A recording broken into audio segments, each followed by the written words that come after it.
Hey, I'm Anthony Romano, and I'm going to tell you in this video some of the benefits of becoming fat adapted on a ketogenic diet. So keep in mind, fat adaptation is something that you maintain even after you're done ketogenic dieting for a period of time. So there are other benefits that play out into that as well. And I'm going to explain them all in this video, and if you could like the video, that will make YouTube show my content to more people, and that's all you have to do to help me grow my page. Let's get into this.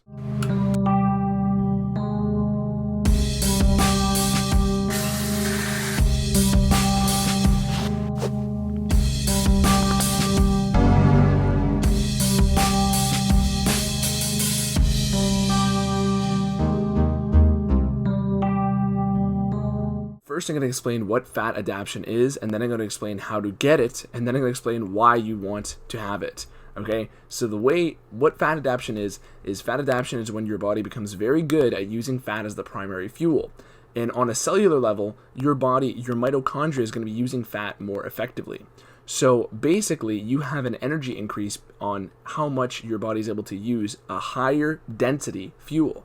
Fat is 9 calories a gram, carbs are 4. So you have more than double the energy when you're running primarily on fat. And it's all a matter of when your body is able to use it effectively. So granted, somebody can start doing ketogenic dieting and they're not going to start off fat adapted, but they are going to be using fat more so than somebody who isn't on a ketogenic diet.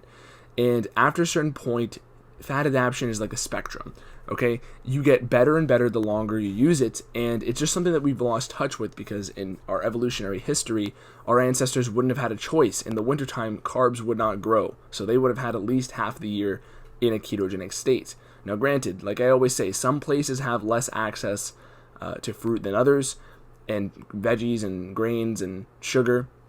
So, there would have been a lot of fasting going on either way. But even if your ancestors are from Hawaii, you would have at least had a couple months out of every year where you're not able to consume sugar. So it simply does not grow in the winter, and that adaptation would grow over the years.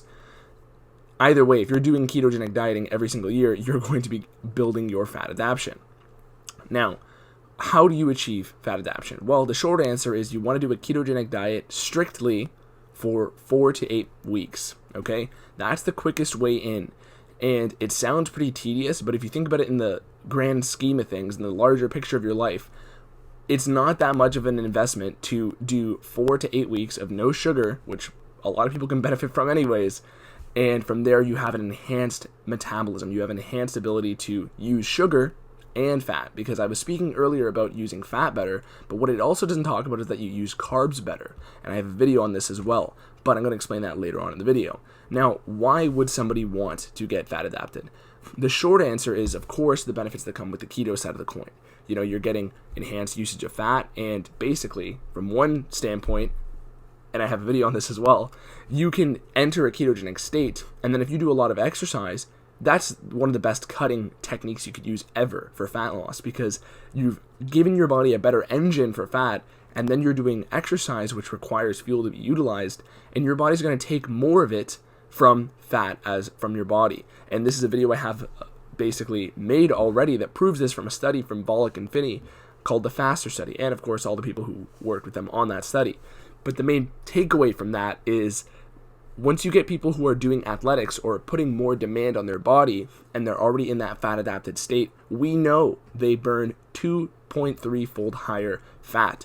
It is, even though some of it's going to come from the food they're eating, if you simply are on some sort of calorie restriction, even a small one, even eating at maintenance for a lot of people, just having that fat adaptation in place as the groundwork of your lifestyle is a great way to make cutting easy, okay? Especially if you're somebody who, has been through the ringer of all the fitness strategies where it's bulk and cut every year. If you get that fat adaptation in place, cutting's going to be a breeze every year.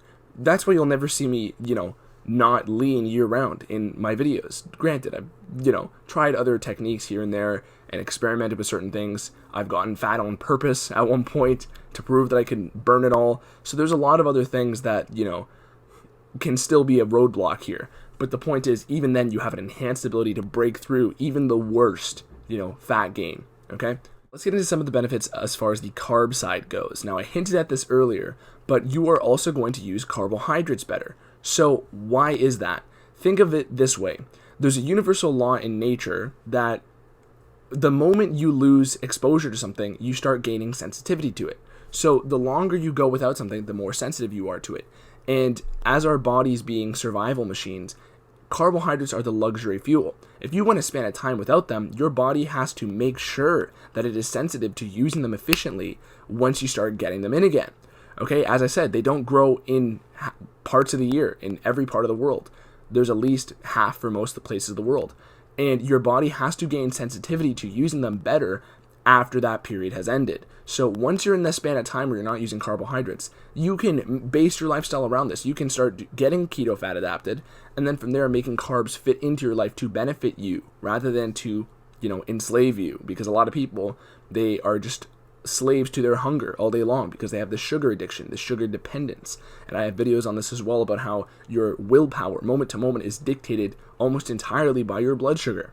Okay, so when you have this absence of sugar for a period of time to the point where you get adapted, now your body's going to prioritize using glucose efficiently. Okay, keyword efficiently, because it wants to use all that's coming in better.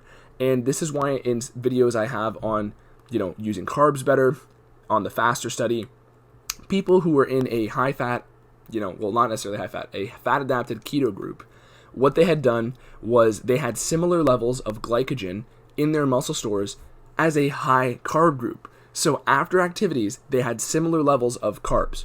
And why is that? Because the people who weren't consuming carbs used all the carbs that their body was making better. They ended up with the same net amount or similar with negligible difference basically at the end, because their body was using the carbs and then everything else that it could use for to fuel with ketones, it had used with ketones. It was not using carbohydrates for unnecessary purposes. And this is a very important thing because carbohydrates are a pretty wasteful fuel. Well, in the Krebs cycle, they create more waste. Okay, more pyruvic acid gets created first before you can convert it into energy. So when we're talking about on a health level, long term, you are going to be minimizing the amount of reactive oxygen species, the oxidative stress, if you are on a fat adapted metabolism most of the time. So this can play out well into better aging, okay? This can play out well into minimizing illness and disease because you're creating less reactive oxygen species. Most of the problems in the world come from either too much inflammation or too much oxidative stress. And if you have one way to minimize that, besides the fact that ketones are also heavily, perhaps indirectly, anti-inflammatory, we know that this is a great way to enhance longevity, on the whole for most people, enhance basically your health as you get older and reverse aging type of thing. Okay, so that's another side of the long-term perspective here. When we're talking short-term perspective, athletics are going to improve because of that enhanced carbohydrate usage. There's also the phenomenon of supercompensation, which is where your body takes carbohydrate fuel, and after a period of time where you're not consuming carbs, your body will fill up your glycogen stores in your muscles at amounts far greater than it normally gets filled up with. So this basically means you can, if you simply get some periods of time where you're not consuming carbohydrates and you're doing a keto diet properly, what's going to happen is your body's going to fill up your muscle stores even greater than what they normally would be filled up with in terms of glycogen capacity. So when somebody's getting a pump on a ketogenic diet, first of all, it's not like you need carbohydrates to perform, because your body can make all the carbohydrates, the pure glucose from your liver, not necessarily contaminated sugar from food supply.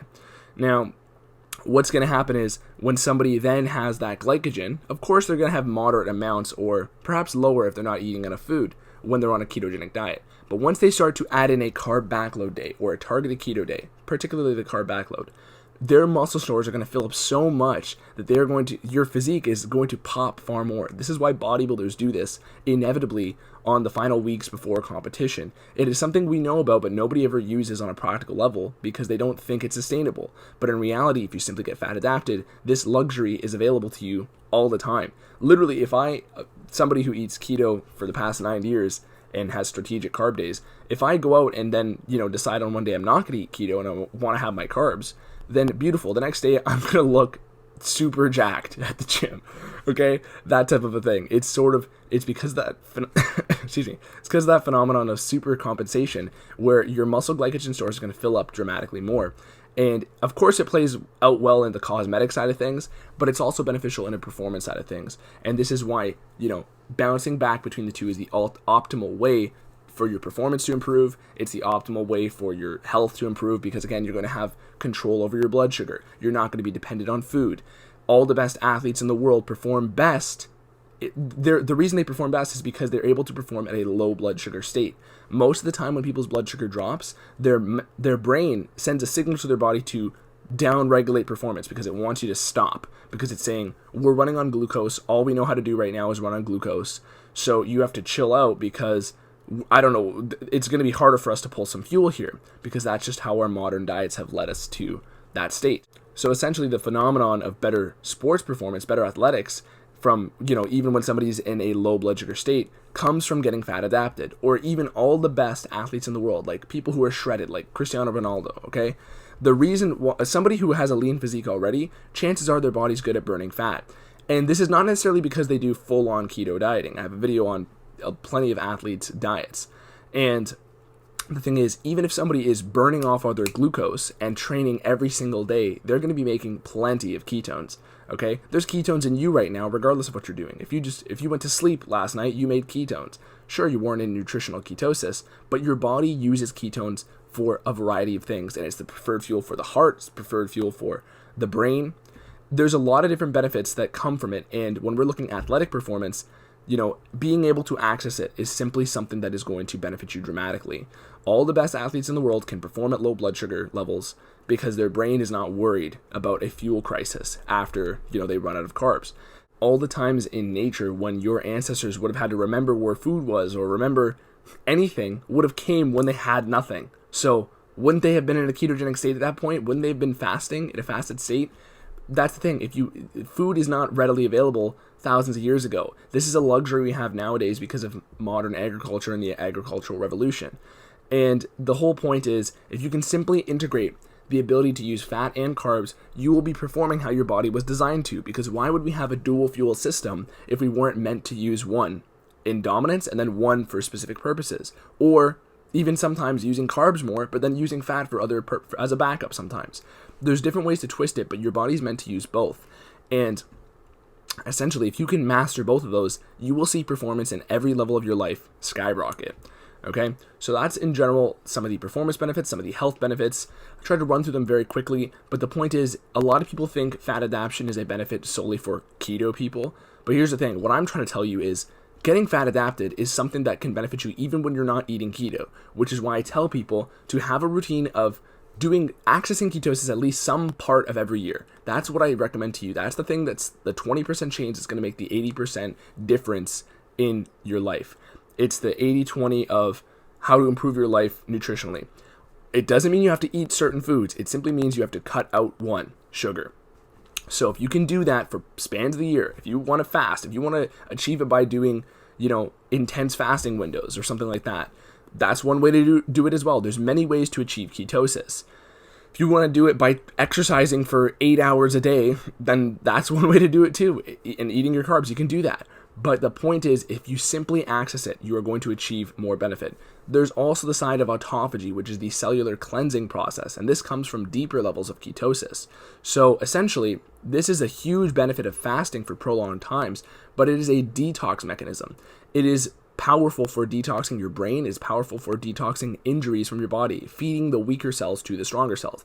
I have other videos on this, but that is another huge benefit because when you are fat adapted on a regular basis, you are going to be accessing higher levels of autophagy than the average person, especially the one who's eating carbohydrates, because your body's not going to cleanse itself in the presence of sugar because it can use that quicker. Once you remove that, that's when it's going to say, look, let's clean out the stuff we don't need, right? Think about it. It's similar. It's, again, another universal law. You're not going to start cleaning up your house if you just keep buying, new stuff. You're not going to, you know what I'm saying? There's going to be no demand for that. If it's easier to just order food, if you're somebody who's rich, right? And you're just buying, for some reason you took it upon yourself to order McDonald's every day because it's easy or something, or order Uber Eats. You can do that all the time. You don't have to make food. But the point is, once that Uber Eats shuts down or gets blown up or whatever, then you're going to have to start looking to your house and start making your own food. Kind of shitty example, but you get the point. So it's the same laws and dynamics in your body. So there's autophagy and cellular cleansing, and people don't realize that a lot of problems come from too high sugar all the time. So when I'm telling people to access the ketogenic state in some way, shape, or form every single year, it's partly because using fat as the primary fuel is going to benefit you, you're going to achieve better ability to use carbs. But it's also because the reverse side of the coin is that too elevated sugar all the time leads to a variety of problems, okay? Every diabetic I've worked with, every person with a brain injury I've worked with, it has most likely been influenced by too high sugar all the time.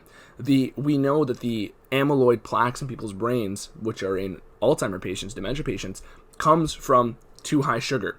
That's what creates the beta amyloid plaques. We know that the ketogenic state removes those plaques. There's a lot of other things that problems will result from having too high sugar all the time. And, besides the fact that some studies show undoubtedly that ketogenic states reverse them, the whole point is you have to cut out sugar entirely for some parts of the year, because that's when you will access the metabolic state of fat adaptation and ketosis.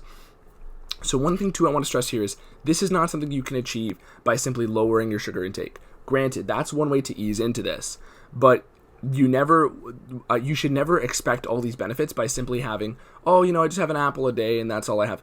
That's not going to allow you to enter ketosis. In fact, that's just going to make you be on a very low carbohydrate diet, so you're on a carbohydrate metabolism, but your body's going to think, holy shit, we have such low fuel here, so I'm going to make you feel hungry all day. It's going to release hunger hormones. So you never want to do you never should do a low carbohydrate diet and expect the benefits of a very low carbohydrate diet, a ketogenic diet. So, and at the same time, if you're using carbohydrates like fruits, you're going to be obtaining fructose, which goes to your liver, which is like your bench. It's like your backup team. Okay? It's going to slowly distribute sugar out until it's gone. And then once it's all gone, congrats. It's going to be even harder to quit sugar because your body's going to say, we just ran out of liver glycogen, let's get some more. Okay? So that's where, again, it's a very binary thing. It's a very either get into the ketogenic state or don't. Either fast for a day or don't. Either cut out your carbs entirely, including fruits, including that little bit of low carb bread. Cut it all out. And then you will see the benefits skyrocket, okay? So if you want to learn about my other tips on how to achieve this better, I encourage you to watch my videos. I probably answered every single question you can have at this point. I tried to answer those ones first, and now I'm getting into more detailed, elaborate topics. But on that note, leave me some comments if I've left anything out, some other discussions you want to have with me. I'd be happy to, read through them and help you out where I can. And also go to my website, romanoketo.com, if you're interested in consults, coaching, programs that are going to be out soon, and books that are going to be out soon. I'm very happy to discuss all this with you, but if you could like the video and share it, that will help me dramatically. So, thank you for watching. I'm Anthony Romano. Peace.